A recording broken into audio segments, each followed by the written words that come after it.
Hello बच्चों, good morning. आप सब कैसे हैं? मुझे उम्मीद है कि आप सब बहुत अच्छे होंगे, लाजवाब होंगे और अपने पढ़ाई को मेंटेन किए होंगे।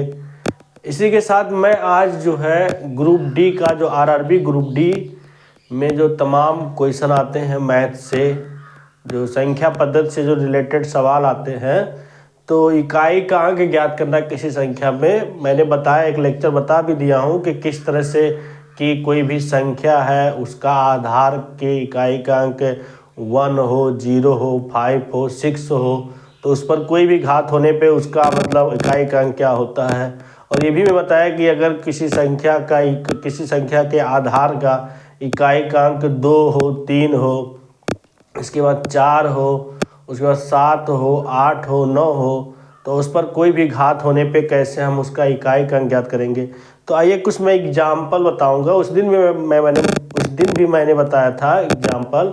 आज मैं कुछ और क्वेश्चन लेके आया हूँ, जिससे कि आपको पूरा एकदम कॉन्सेप्ट क्लियर हो जाए, कि दिक्कत ना हो आपको इकाई का अंक ज्ञात करने में। क्योंकि आरआरबी ग्रुप डी में मैथ में इकाई का अंक ज्ञात करने के लिए जरूर 1-2 क्वेश्चन आ जाते हैं। तो आइए हम बताते हैं कि कैसे इकाई का अंक ज्ञात किया जाता है।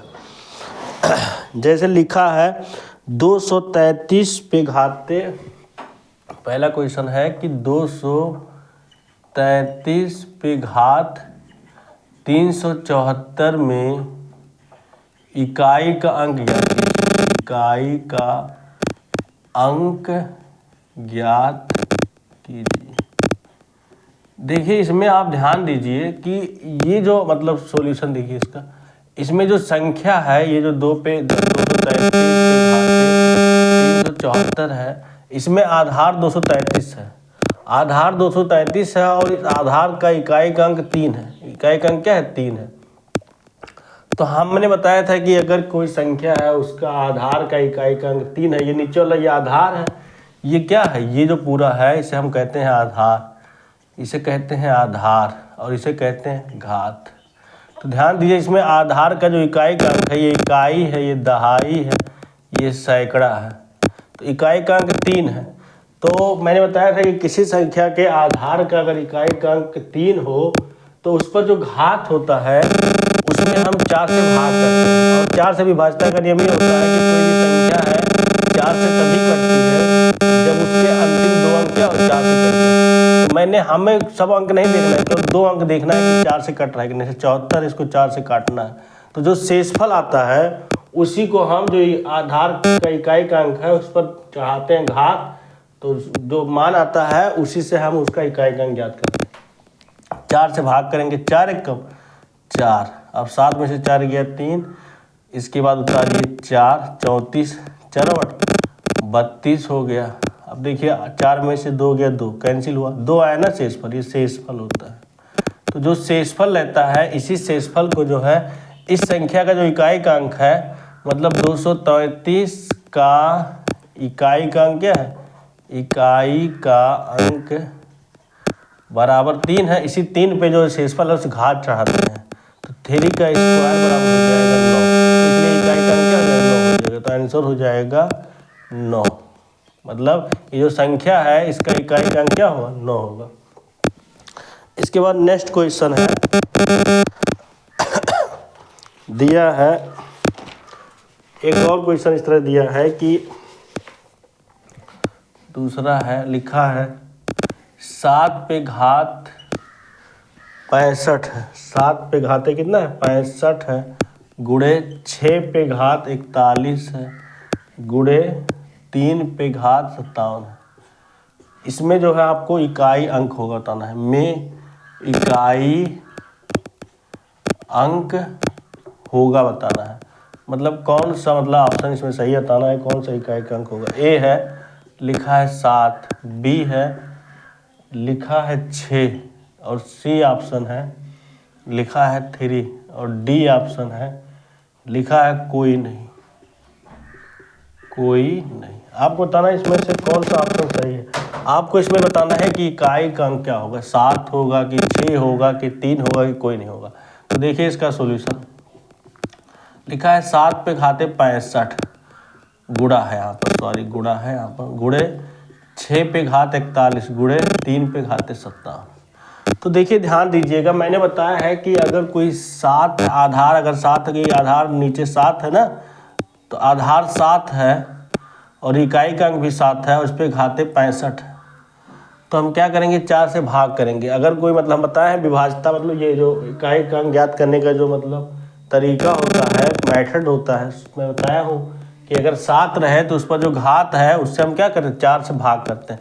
अब 65 है ना, तो 65 में हम 4 से भाग करेंगे, जो शेषफल आएगा वो घात मतलब 7 पर घात चढ़ाएंगे।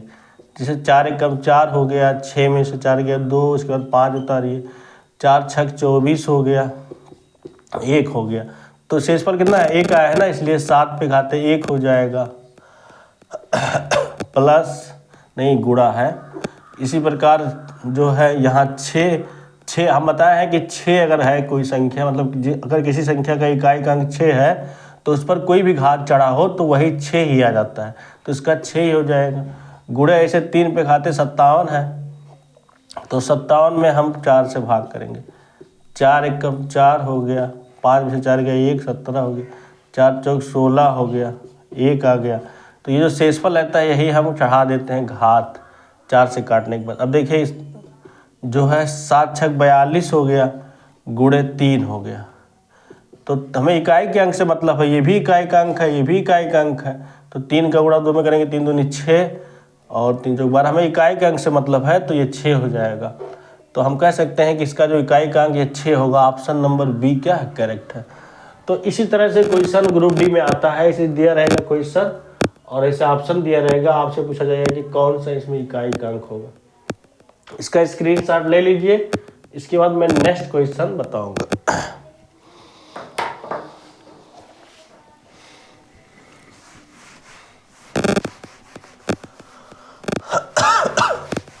सॉरी देखिए इसके बाद नेक्स्ट क्वेश्चन है, कह रहा है जो है तीसरा क्वेश्चन लिखा है 2787 पे घाते 106 है, में इकाई का अंक होगा बताना है, में इकाई का अंक होगा।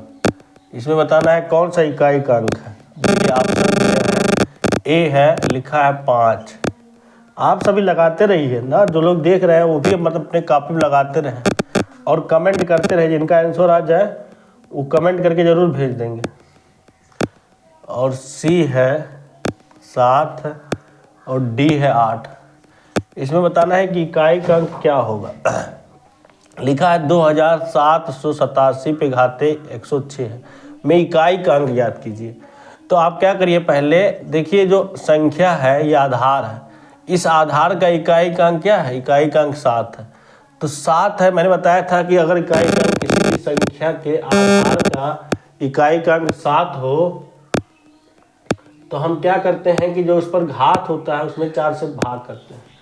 तो देखिए यहाँ पर जो है 2787 पे घाते 106, जो घात है 106 इसमें हम भाग करेंगे 4 से, जो शेषफल आएगा वो 7 पे घात चढ़ा देंगे। तो 4 दूनी 8 हो गया। अब देखिए 10 में से 8 गया 2, उसके बाद 6 उतारिए और 6 चौक 24 हो जाएगा, 2 आया, शेषफल कितना है 2 आया। अब इस 2 को जो है हम 7 पर घात चढ़ाएंगे, तो इस तरह से हम कह सकते हैं 7 पे घाते 2, 7 पे घाते 2 मतलब 49 हो जाएगा, 7 सत्ते 49। तो इसमें 9 आना चाहिए, ऑप्शन में लग रहा है कुछ गलत है क्या इसमें।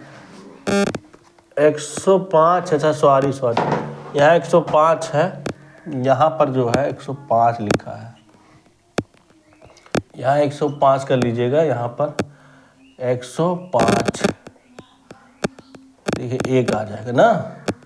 तो 7 पे घात जो शेषफल आता है वही जो इकाई वाले अंक में इकाई वाला अंक यही है, इस पर घात चढ़ा देते हैं। 4 से भाग करने के बाद घात में इसे 4 से भाग करते हैं, तो जो शेषफल आता है वही इकाई का जो अंक है उस पर घात चढ़ा देते हैं, तो इस तरह 7 आ जाएगा। तो ऑप्शन नंबर सी सही है। इसी तरह से चौथा क्वेश्चन है, लिखा है 234 पे घात 61 प्लस 98 पर घात 49 है, -26 पे घात 10 में इकाई का अंक बताइए। में इकाई का अंक बताइए। देखिए ऑप्शन दिया है इसमें, पहला ऑप्शन है 4, बी है 5, सी है 7 और डी है 4, 5, यहाँ 6 और यहाँ पर 7। अब हमें बताना है इसमें इकाई का अंक क्या हुआ। दिख रहा है ना आप सब, अच्छे समझ लीजिए, बहुत इंपॉर्टेंट है।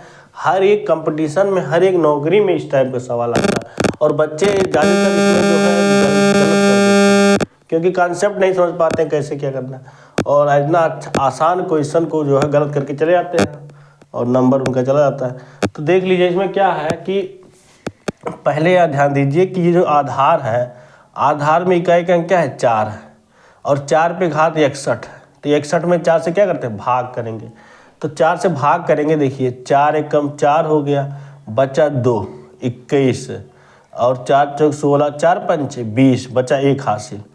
1 हासिल बचा, तो एक जो बचा है शेषफल, ये जो आधार का जो इकाई का अंक है ये 4, इस पर हम ऐसे घात चढ़ा देते हैं। जो शेषफल बचता है उसी को हम घात चढ़ा देते हैं।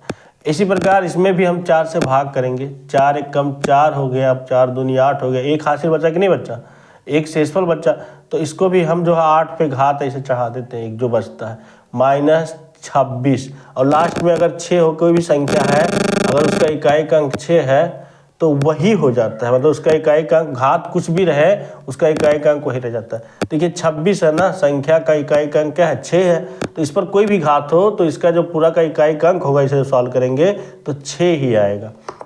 अब देखिए 8 4 12 हो गया -6, 12 में से 6 गया, 6 आ गया। तो इस तरह से कह सकते हैं सी ऑप्शन इज करेक्ट। तो मुझे उम्मीद है कि ये सब समझ में आ गया होगा। एक सवाल और है, बस मैं इसके बाद इकाई के अंक को समाप्त कर दूंगा। बस इसी टाइप का सवाल आता है, एक सवाल और देख लीजिए, इसके बाद मैं नेक्स्ट लेक्चर बाद में लेके आऊँगा। एक सवाल और देख लीजिए, इससे कि इसमें दिक्कत ना हो आपको। जैसे लिखा है 4 हो गए, 5वां क्वेश्चन है, कह रहा है 263 पे घात 211, इसके बाद है गुणे 289 पर घात 417, इसके बाद आ रहा है एक और है गुणे 5895 पर घात है 33 में इकाई का अंक, इकाई का अंक है, इसमें बताना है कि इकाई का अंक कितना है। पहला ऑप्शन है लिखा है 3, बी है 4, सी है 5 और डी है 6। देखिए इसमें भी सेम ऐसे ही करना है, आपको बताना है कि इसमें इकाई का अंक क्या होगा। तो देखिए जो पहली वाली संख्या है ये वाली, इसका मतलब आधार जो है 263 है और इसमें इकाई का अंक क्या है 3 है ना। तो हम बताएं कि अगर इकाई का अंक 3 हो तो जो मतलब घात रहता है उसमें हम 4 से क्या करते हैं, भाग करते हैं। तो 4 से भाग करेंगे, जो शेषफल आएगा वही जो है इस आधार की इकाई के अंक पर घात चढ़ा देते हैं। तो 4 पंचे 20 हो गया, बचा 1, 4 दूनी 8 हो गया, बचा 3, तो 3 पे घाते 3 हो जाएगा, जो शेषफल बचता है वही चढ़ा देते हैं घात। इसी तरह से इसमें 9 है लास्ट में, ये संख्या आधार है, इसका इकाई का अंक क्या है 9 है, फिर इसमें भी 4 से भाग करेंगे, लेकिन हमें लास्ट वाली संख्या देखना। देखिए जो है 4 का विभाज्यता का नियम कहता है कि अगर अंतिम दो संख्या इकाई और दहाई से बनी संख्या अगर 4 से कट जाए ना तो पूरी संख्या 4 से कट जाती है। हमें पूरा 417 भाग देने की जरूरत नहीं है, हमें केवल 2 अंक लेना है, 17 ले लें हम, तो हम 17 ले लें तो 4 चौक 16 हो गया, बचा 1 हासिल। तो ये जो एक शेषफल बचा है ये जो हो जाएगा ये 9 पे घात हो जाएगा। जो शेषफल रहता है वो आधार के इकाई पे क्या होता है, घात हो जाता है। इसी तरह से 33 है, लास्ट में 5 है ना, मैंने बताया था कि अगर कोई संख्या है उसके लास्ट में अगर कोई संख्या है, कोई आधार है, अगर उसका जो है इकाई का अंक जो है 5 हो तो उस पर कोई भी घात होने पे उसका पूरा इकाई का अंक क्या हो जाता है, 5 ही रहता है। तो इस तरह से ये 5 ही रहेगा। और 3 तरीका 9 3 27, 3 का क्यूब 27 होता है, गुणे 9 गुणे 5, तो 27 गुणे 9 बचे 45। हमें इकाई के अंक से मतलब है, इसलिए 7 का गुणा 5 में करेंगे तो 7 बचे 35 का 5 हो जाएगा। हमें इकाई का अंक केवल लेना ही है, तो इसलिए option number C is correct. तो मुझे उम्मीद है कि आपको ये जो इकाई का अंक मैंने बताया है ये पूरा अच्छे से समझ में आ गया होगा, और आप इसको ज़रूर ध्यान दीजिएगा। ये सब मतलब इसका स्क्रीनशॉट ले लीजिए, और हर एक मतलब कंपटीशन में हर एक जगह इसको पूछा जाता है। तो ये वेरी वेरी इंपॉर्टेंट टॉपिक मैंने पढ़ाया है, इकाई का अंक ज्ञात करना। बस आज मैं इतना ही। Thank you so much.